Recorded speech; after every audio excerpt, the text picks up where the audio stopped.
this will be volume 5 of the series that we have with the University of Washington Press. And the book features the comic genre. Raven is the comic genre in Tlingit literature. And it joins with trickster figures and culture heroes around the world. If we had more time, we'd talk about what's unique about Tlingit is that the trickster figure and the culture hero figure merge. In most oral traditions, they're separate. And this will put Raven in the course of world literature, and also where it could fit into the school curriculum. Another thing we'd like to talk about, if we had much more time, were the delights and the dilemmas of translating these stories, because they're really wonderful stories, and they go back to some of Nora's first work. We'd also like to talk about the real treasures in here. A lot of the stories are the same, but each storyteller is a little bit different, and some of them have very unique motifs.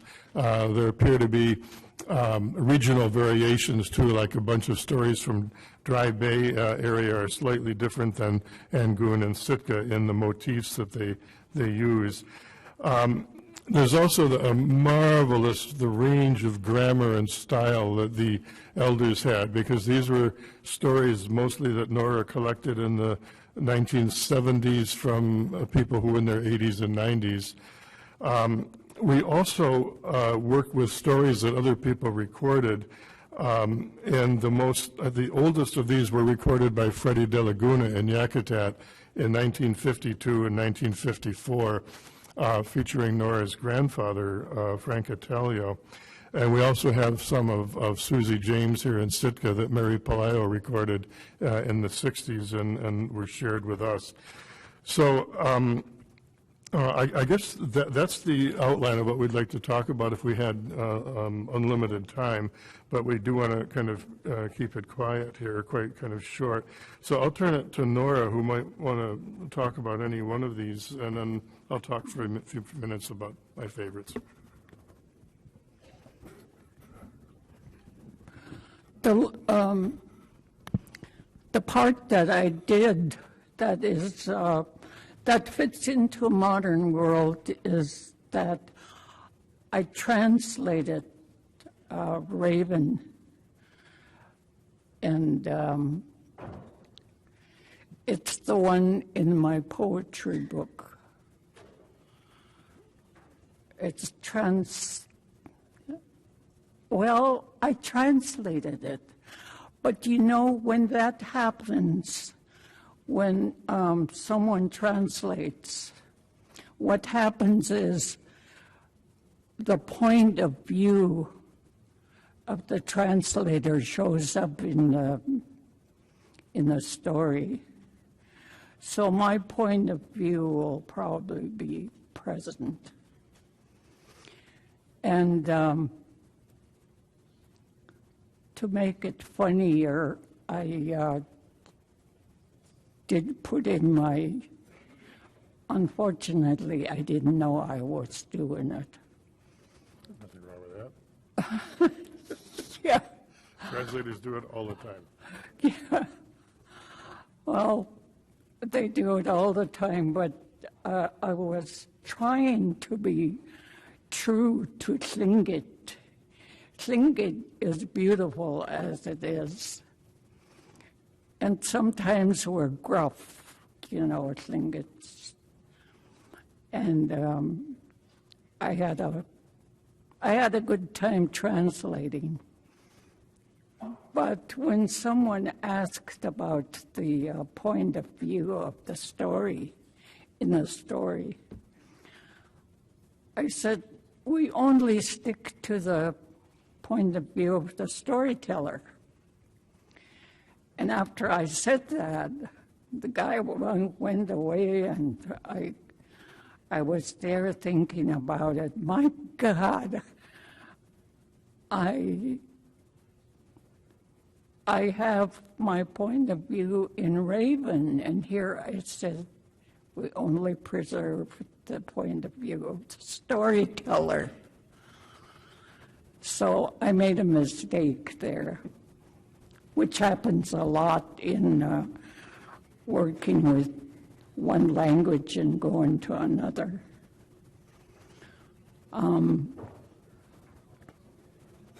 Let me see if I could find something. Why don't you talk about Frank Itelio, just real briefly? Pardon? Why don't you talk a little briefly about Frank Itelio? Oh, 'cause yeah, it's a real connection. Frank Itelio was my grandmother's father. My grandmother was Katie Dalton. She drowned in Hoona and buried there. She came from Italia River, Elsik River.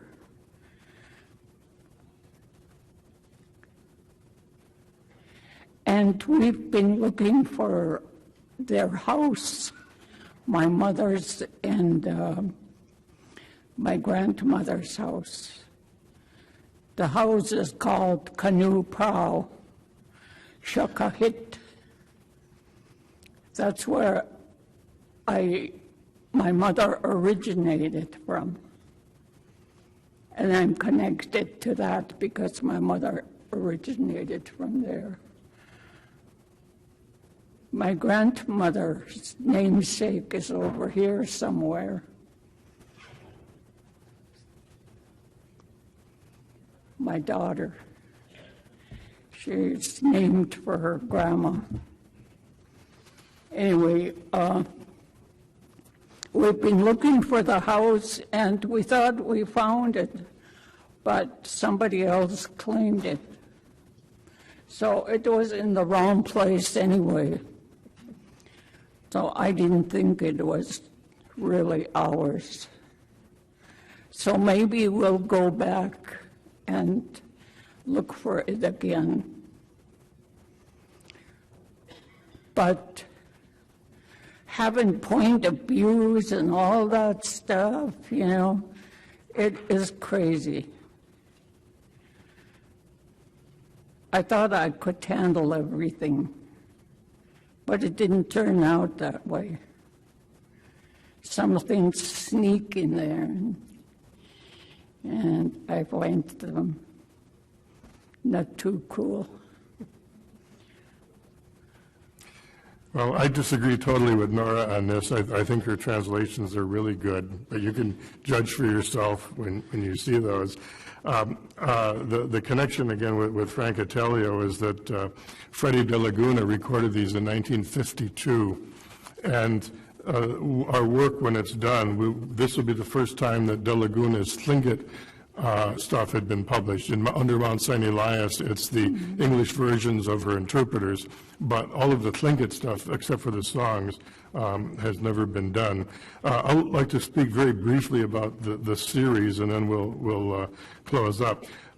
Way back when we started our work at Sealaska Heritage Institute, we figured that our first book would be Raven stories because everybody likes funny stories. And we field tested several stories, and nobody laughed. And so the problem is... Everybody had a long face. And so, and again, with Nora's plays that she published in her book, you have to sometimes stop before the production and say, it's okay to laugh. This is not being politically incorrect to laugh at Tlingit humor. These are supposed to be funny stories. But people seem to be a little bit uptight, and some of them, especially when you get into the R and X-rated stories. But people have the idea, well, it's like being in church, you know, because Raven is God. And we say, no, we don't think Raven is God because he does pretty nasty things to his friends. But he is this model of how not to behave. So he's an interesting character. So anyhow, we discovered early on that, unfortunately in the world, I guess tragedy is more universal than comedy. So everybody understands grief and death and dying, but humor is very hard to cross boundaries. I mean, if I were to look at Japanese satire, I probably wouldn't understand what's funny about it. because you've got to know what's normal behavior before you can understand what's abnormal behavior. And of course, Raven is always into the abnormalities. We'll have a long introduction. Another thing, too, Raven is often referred to as the creator. I think this is kind of a misnomer because he really is more of an equalizer, or Levi-Strauss calls him a handyman, because the world that Raven comes into is imperfect. Everything has been created, but it's just out of whack. And usually some guy is manipulating it and some guy has all the goodies. And so Raven is probably the ultimate revolutionary, because he's got the fish run is out there in the middle of the ocean. None of us can get to it. Some other guy's got the water. Somebody else has got the sun and the stars. So Raven is sort of the old equalizer, and he comes along and rearranges the world so that it's more user-friendly. And of course, he is incapable of having a normal human relationship, so everything has to be manipulative. And so on. So we don't want to go into that, but in the introduction, it's kind of fun because Raven's been documented for 200 years, and everybody's had a crack at him. The Freudians, the Jungians, the Levi-Straussians, the structuralists. My favorite take is the structuralists, because they figure that he's so indescribable that you can't pigeonhole him. Everybody else has tried to pigeonhole him and has failed. So the structuralists have succeeded in saying that he's unpigeonholable, but he's just a lot of fun. And I think we better kind of cut it short. So we'll try to do our best to write the book rapidly, but we are aging and slowing down. We don't write as fast as we used to, so it may take us a little bit longer. We have other things to do. Yeah. But anyhow, that's the book, the Reader's Digest book report of the unwritten book, but it will be coming out as Volume 5 on our series whenever we get there. Thank you.